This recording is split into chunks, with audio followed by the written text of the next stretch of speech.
Let me take you on a journey with Jamie Craggs, the curator of the Horniman Museum's groundbreaking discovery of coral spawning. This incredible uncovering has left scientists and marine enthusiasts alike in awe, and we're taking you behind the scenes to learn more about this phenomenon. Please stick with us. The timing could not be better as we can all witness together coral spawning. Talk about timing. Join us as we uncover the ocean's secrets and celebrate this remarkable achievement in marine biology. You have to love reefing. Here we are at the Horniman Museum, where this place was built. Jamie, how long ago was this place built? It was built in 1901. Yeah, opened its doors in 1901. We got this part was 1911. This part here? Yeah, that was added in 1911. Right. And then this section at the end was added in 2000. And so when you just turn around and look at the clock tower, that original part of the museum, that was the first part of the museum. 1901 it opened its doors, and the first aquarium was put in 1903. So we've had a long history of public aquariums here. Now, who originated the museum? Frederick Horniman, the Horniman family. Frederick Horniman, he was a Victorian tea trader. He made his wealth at the time through the tea trade, but he was a Quaker. He didn't believe in wealth, so he wanted to give it back to the local community. So he basically built this museum. It's carved in the stone there, free museum. Free museum. Once it was built, he handed it over as a free gift to the people of Forest Hill. And it's been free since 1901. So still today, it's free? It is free, yeah. So how does the museum maintain the expenses? Because I'm sure that a museum of this caliber is pretty expensive. Yeah, I mean, we get our core funding, central government. That runs the majority of the operations. And then there are some paid areas. So the aquarium now actually is a paid space. It was free for 110 years. We had to bring in a small charge about 10 years ago. Okay, so now let's work our way to the front. So as I can see, there's another structure here. Yep, this is our education facility. So the education department are in there. We also have a public library.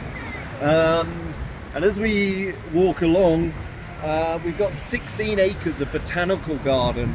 It's an important sort of green space, used a lot by the local community. We'll have to go up on the top to have a look at the grounds, but let's do that after lunch because you get incredible views out over London. Right, right. The greenery is spectacular, and especially on a day like today where it did rain. So it is beautiful.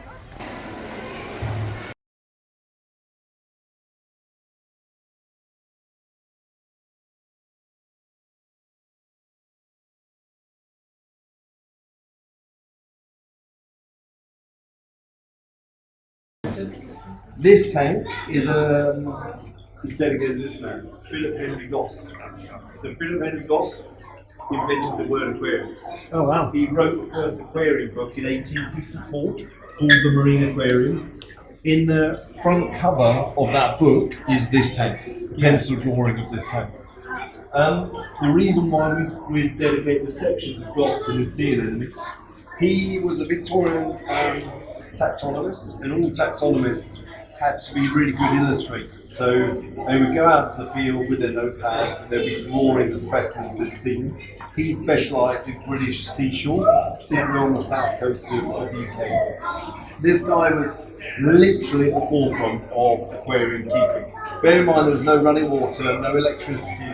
He had this innate understanding of the roles different animals play in running the ecosystem. So in the pencil drawing, that 1854 tank, he had his house staff would take a bale of water and put it into a header tank, and that ran a little fountain, and that was the only filtration. And he would keep these specimens alive for a couple of years at a time. We've moved over to using calc everywhere. We use a calc slurry on this rather than saturated form because we get an inverse pH cycle in here based on how busy we are. So the CO2 concentration gets so high. Right. And we ran about 3-month study where it wasn't with calc. We tested the CO2 first thing in the morning and then at 3 o'clock every day.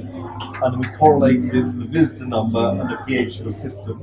And our pH at weekends was smashing right now.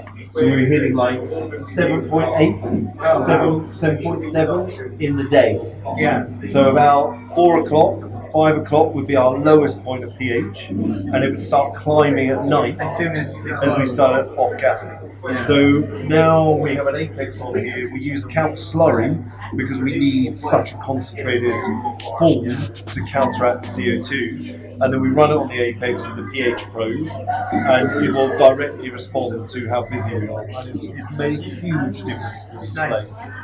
We'll go behind and have a look. Does it look the clarity of the water during busy hours? Now all the filtration. So we used to pump one floor up and go up to that other plant room. So we were just, it was a 3 kilowatt pump running the whole time. So just burning so much electricity. Now the sump is located below us. We've taken all of those big pumps out and it's all now run on a biz. So you can see the bank of a biz behind. It's connected up. It's connected up to the apex. So I'll just ping this off now. So just turn that off on the apex, and now we've killed all the water moving in here. And then you can see there's a cutout here because this is where we get in the tank once a week. But you definitely get a better impression from the top. You do. Like I say, it's not perfect yet. It's we revamped it. Like I say, revamped it in April this year. But the bones are here now. Now it's going to be. We're not Joe Wyler yet, but one day we may be. And honestly, and I think because the filtration was put in, like what is it now? Like 20 years ago, the pipes were just so filled with dead spots and detritus, and you'd have an acro grow for a bit, and then it would just crash. You just could never get quality on display. And I think we've swapped over to Tropic Marine, so we use the classic balling salts on here. We use the A and K trace elements. We use the calc slurry to counteract that pH. And then we're just doing regular 10% water changes every week, religiously. And I think it's set now. Now it's just a bit of patience. We'll keep going with these water changes to sort out some of the dead spots and the cyanobacteria. But I have to say, using the A and K trace element mix from Tropic Marine, we've never had better colours on site than using those. So what is the A part of that? The K is, I'd assume, potassium. No, there's 17 trace elements in there. They're split between cations and anions. Oh, okay, yeah. So they mix all the cations together, all the anions together. Yep. Okay. And then they're in the 2 barrels behind you. So those 2 blue barrels. Which mixed elements you're doing that? No, this is a Tropic Marine. Oh, okay, yeah. So the K is for cation, but it's German. Cation. Yeah. Yeah, cation and anion. Yeah, exactly that. Like German. Yeah, exactly. Yeah. Some of these acros are gorgeous. That looks like granulosa over there. That one I think is the larvae. This one right here. Oh, here, yeah. Granulosa. And And then you got this gorgeousness right there. you got some, a couple of Nisutas. So this is the Stuber's pulchra. So that is This isn't even going crazy. That little, the thin brown one. The thin brown one with the blue tips. Right. That is Stu Bear's original genotype. That is the exact genotype. I've nearly killed this multiple times. It's now recovering, and this grows like a weed. So once we build that up. Well, I mean, think about it. It's been in captivity since the 70s. Yeah. So this thing has well adapted to captive. This green Miracata down here, I got this from David from his tank 23 years ago. Wow. This one here. And I've spawned it a few times. What about that pink Millie? The pink Looks like a Millie. Yeah, it is. Looks like a crab. Yeah, I can't remember where we got that from. And then we've got a green genotype in Miracata and a blue genotype. And this I've been spawning at home for, like the last 4 years. Have a look at some of these. So, downwards. So these form, the way that we've spawned them, form chimeras. So I took eggs from the green, the mother, and I used sperm from the blue, and then this is the chimera that's produced. Wow. Holy cow. So I've got That's cool. That's very, very cool. I've kept 4 genotypes of this at home, and you get this insane bleed coming through it. Yeah. But it's come from these as parents. Because previously you were talking about how it was like 2 fully fertilized eggs growing right next to each other, and then, Exactly that. But now it's like No, that's what it- The that's- gametes. You're starting at the gamete level and mixing. Yeah, but that's how this is formed. The chimeras is 2 polyps settled together. Oh, still. Yep, 2 polyps settled together. Because they're closely related, they fuse to form a single entity. Okay. So basically what you're seeing there is 2 genetic entities within a single animal or single colony. So you've got the green entity and the blue entity. This is what I think grafted is. It's 2 individuals within a single colony. Interesting. And I've got a lot of photographic evidence to show. And that The is- next thing to do is try and do some genetics on this. I'll be talking about, if we scrape a bit of the green out, scrape a bit of the blue out of the chimera, And then to it's then run still eggs from the blue, sperm from the green, let's say. Yep. But they're forming blues and greens that are then growing next to each other and then growing into full colony. Yep. Okay. Now, have you tried the opposite? Sperm from the green and the, Yeah. It's just this year. This year, I've actually got a lot more. So all of these bits of green here, this came out of my house tank, right? The colony was like this big and was taking up too much space at home. So I just brought it in here. And I kept a piece back about this big. But the blue, I've got more of it. I've got like this much of it at home this year. So this year, I'll have more egg sperm bundles out of the blue. I'll have less egg sperm bundles out of the green, so I'll take the sperm from the green and I'll use the eggs from the blue this year and see what you I'll do get. it the opposite way around. Yeah. That'll be interesting. I mean, ultimately, when stuff grows at home, I just bring it in here. So that grandis is taking up too much space at home with the hyacinthus off the side. So I bought that in about 3 weeks ago at home, from home. And it looks much better here. It's got space to grow. It will fill up that space in a nicer way. So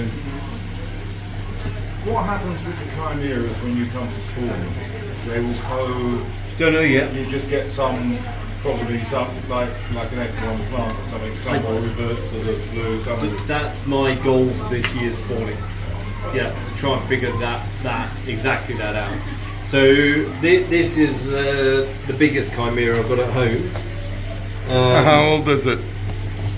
I was looking at it last night. I think it's 3 years old, but I can't remember if it's 3 years old or 2 years old. But so it's a bit dark, isn't it? But I mean, that whole section is the chimera basically. So you can see the bleed through the middle. and it's travelled up all the way through the colony. That bit of green there, that's the mother. Oh, cool. So that's where I got it's just behind the colony. So that is the chimera there. And then I've kept, like I say, a little bit of this green. I've kept just at the back, just to play around more with it. Wow. What do you hypothesize will happen? I don't know yet. Oh, okay. You don't want to say, yeah. Smart scientist. That's. I think I know what'll happen, but I'm not going to say yet. Yeah. All right, Be put into that rabbit hole. Yeah. So the corals are going to be spawning. We'll do this actually today. We normally cut this down. This rolls down, and then we just try and heat up the lab to hit tropical conditions. So particularly next month, I mean, we're only dealing with like a couple of colonies today that are spawning. Next month's going to kick off big time. We've got 80 colonies. It's going to be really busy. So normally and it really depends on the experiment that we're running. If we want to know something about the inheritance, we will specifically isolate each coral in a bucket, and they'll spawn in a bucket, which means that when we take out the egg sperm bundles, we'll separate them, so we'll end up with a beaker of eggs, beaker of sperm from each genotype. You'll see in a bit. We'll do it. How are we doing? We have sitting. Cool. Can you just give us we'll be up in a sec, and then just holler if they start going. Okay. Is that all right? Yeah. Cool. So ultimately they spawn in a bucket. Is it isolated in a bucket? Yeah. Cool, well done Ashley. They'll spawn in the bucket, you just skim them off the surface because they're right at the surface. You can then very gently mix them, and that agitation will break the egg sperm bundle. And then the sperm's through the water column, the eggs are floating to the surface, and that's when you do your sperm mouth cycle. Which I promise you get wrong once and you learn. So next month, all the decks on here, we'll have a whole bunch of buckets lined up, a colony each one. Your people are skimming it off. We wash our hands between each individual. And then depending on the experiment, so we've got some experiments where we really want to know something about the parents. We've got some other experiments we don't really care. So we just chuck all the eggs and sperm together and just let it do its thing. And then ultimately depends on the experiment, but this is what, this was an experiment quite a long time ago. When was this? This was, I don't know what year. This must have been like 2016 or something. So these eggs I was preserving because I was documenting the embryological development. So if you look at this picture here, so this details the cellular stages using scanning electron microscopy. So in essence what you have is you've got the egg sperm bundle first, and this is the beautiful evolutionary adaptation of acroporas to make sure they can cross-fertilize. So when you've got a colony that's down there and one that's 50 meters along the reef, by timing the release of their packages all at the same time, the eggs are around the outside and the sperm package is in the middle of that bundle. The eggs are filled with lipids which are buoyant, so that becomes the buoyancy aid to pull them up to the surface. And then it's different for every species, but then there's a sort of a ticking time bomb that bundle breaks apart. And so you see on this picture here, there's something called a mucopolysaccharide, which is like a glue that holds it together. Enzyme activity starts breaking that apart, and then the sperm gets released out. And we will do this in a beaker, just very gently stirring it, which simulates wave action, which aids that bundle breaking apart. And then you end up with siphoning the sperm away. We rinse the eggs, so we have nice clean eggs, and then we'll mix it with sperm from which other colony that we want to do the crosses on. So yesterday, Felicity and Ashley, they had quite a lot of material came out of one colony. They collected a single bundle that came from the other, and normally we would, you're hard pushed to get good fertilization. They got brilliant fertilization from a single bundle. Oh, wow. The sperm of that, so they concentrated that in 2 ml of water. So they got 2 ml of sperm, and then they mixed all the eggs, and you'll see in a minute the embryos are floating around and got wonderful fertilization. So in a bundle, about how many spermazolas are there? Don't know about sperm. I couldn't guess, if I'm honest. With Are an we egg? talking in the thousands? Oh, yeah, hundreds of thousands of sperm. Of sperms? Yeah, hundreds Wow. of thousands. Yeah. So you don't actually need a lot. No. And is there, I think we've had this question, I asked this question before, but is there a point where you can have too much? Yes. The same as in breeding other things? Yeah. But what we're finding out, certainly colleagues out in the Caribbean are absolutely amazing. So when Kerry came over here for training, I was like, this is how we do it. She was like, what? We can never get away with this in the Caribbean. So the Indo-Pacific species seem a lot more forgiving with the sperm concentration. And we can go higher. Not that you need to go higher. The downside is, and certainly something we're slowly learning, is if you go too high, basically there's a lot of respiration going. You know, you've got little mitochondria pumping away and that burns through the oxygen.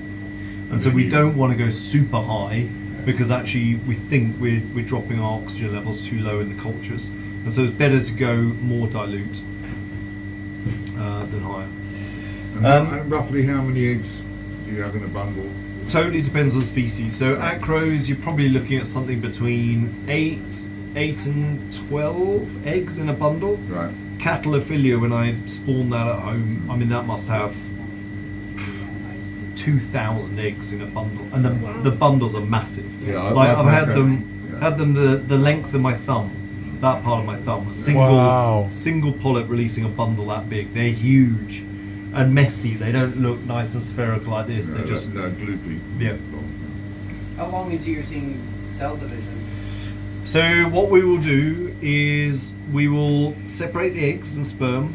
If we're doing these pure pairwise crosses, so we've got a beaker of sperm, beaker of eggs. We then mix the sperm with the eggs that we want to make the cross, and we'll generally leave it 45 minutes for that fertilization to take place. So this vial here, actually, what I was doing with this is trying to learn how much aggregation of sperm happens from time point 0 through to 45 minutes. So this vial is 30 minutes after I've mixed them both.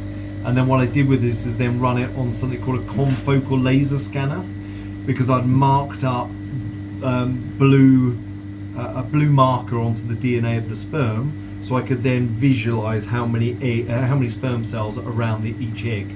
And so what you find is very little is attracted within the first 5 minutes. It starts building up by about 15 minutes. By half an hour, it's completely coated. We just go 45 minutes as a standard, just because, I don't know, Belts and bruises. that's what I was taught by James Guest, and I've just stuck to that. Once that 45 minutes, we'll wash them, they'll come into the culture, and then 2 hours after, we'll take a sample, we'll photograph it, and that's how we get our fertilization percentage. So the ones that haven't fertilized are still round, and then you'll see lots that are in the 2 cells, some will be in the 4 cells, and it's then just counting a ratio. So is it just one sperm per egg, or can multiple sperms get in one egg? I don't know that 100%, but I would imagine it's the same dynamics as humans, right? A single sperm has gone through, but however, we do get twins. Yeah. So these, you can see the aggregations of sperm here. So multiple sperm clumped around the colony. And then with acros, this is all just floating at the surface for 4 days. They then form the larvae, drop out, and settle into the primary polyp. Something like a galaxia or the scollies, cats, is very quick, so 2 days. So out in Qatar last week, we were working with Dipsastria. That was super quick. Like, we were getting them dropping out within probably 30 hours. They're already trying to drop down 36 hours. The general rule of thumb, and it is very general, but the number of microns size of the egg dictates the number of days. Oh, okay. So if you have a 200 micron egg, it's 2 days, 400 micron, 4 days. Oh, wow. But it's not Exactly. It's not exactly.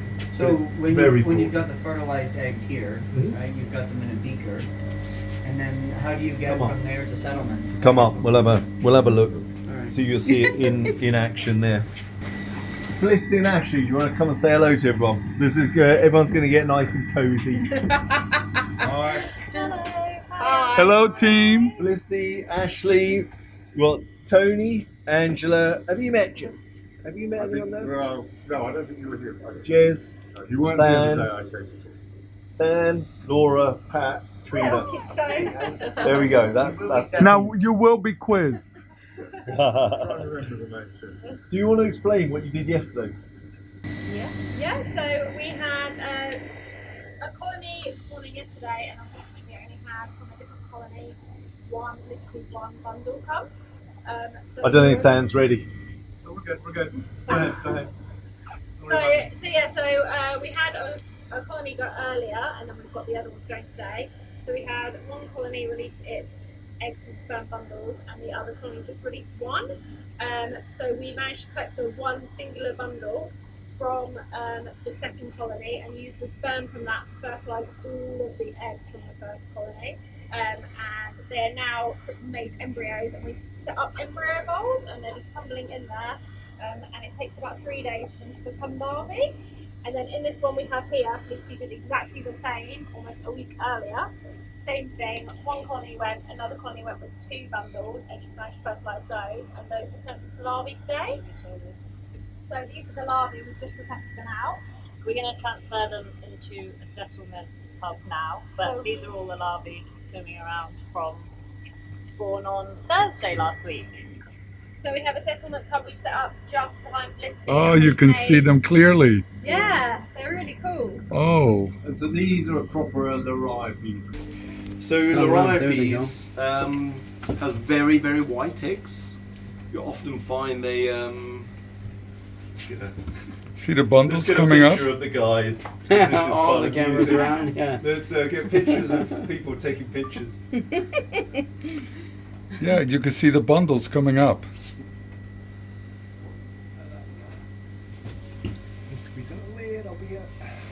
It's funny, I had Fabia spawn, and the bundles are so much larger.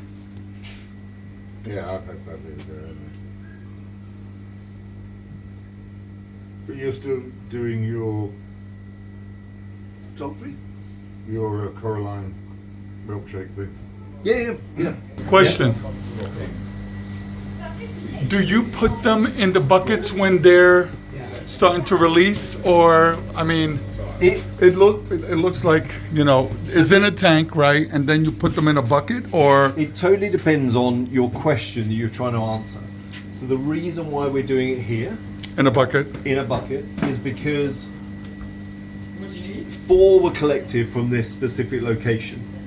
One of them looks very different to the other 3. And so it's through reproduction we can say, is it the same species or isn't it? So we've taken sperm from other individuals, eggs from that one that looks a bit different. If we get fertilization, it's telling us, because obviously corals are really plastic in the way they grow, right? In an aquarium environment, they can change from what they would look like on the reef and become very plastic, and you go, is it this species, isn't it? So the reason why we're isolating at the moment is to answer that question, are they the same But species? wouldn't they hybridize anyway, So- if it's 2 different species? They can hybridize, but the fertilization rate is always much lower. Yeah? Yeah, so it's much lower when it's a hybrid. So by Okay. doing this, it basically will tell us whether it's a true species or the same species or not. Okay.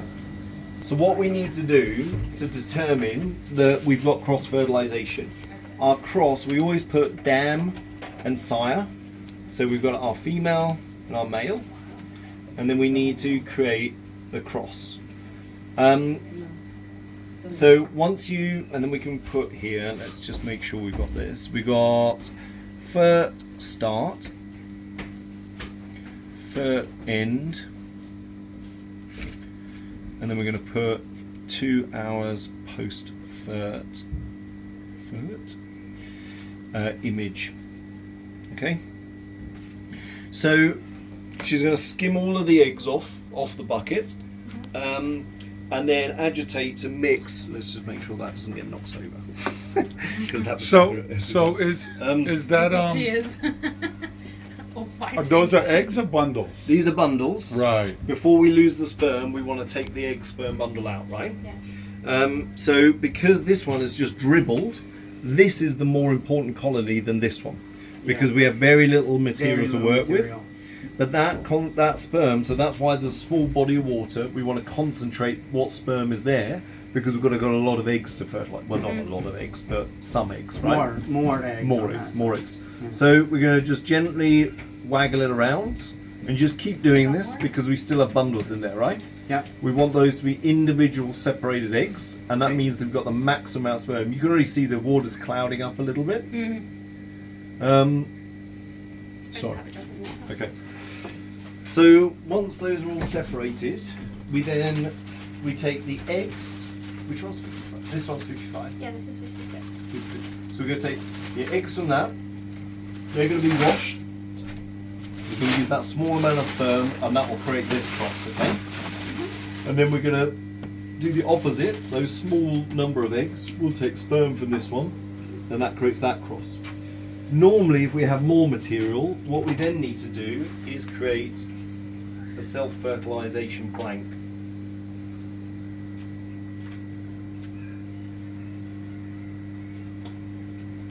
Because what that tells us is we should have no fertilization in there, and that tells us we haven't collected too late and we haven't got sperm in the water. If we're starting a fertilization on our self-fertilization blank, it hasn't worked. You can't do the pairwise cross, right? Okay. So that's the blank that you refer back to, and this is how hybrids, you can determine whether it's a true hybrid or whether it's just sperm leaked into the water, right? So she's using the pipette to manually remove them? When you have a lot, Yeah. you just skim the surface. Okay. You skim it like what, with a spoon or something? Like this. Just look, here you go, look. There's not a lot of run in this. Oh yeah, okay. You just So you go in at an angle, run. gently break the surface, and Suck them in. Yeah, like that.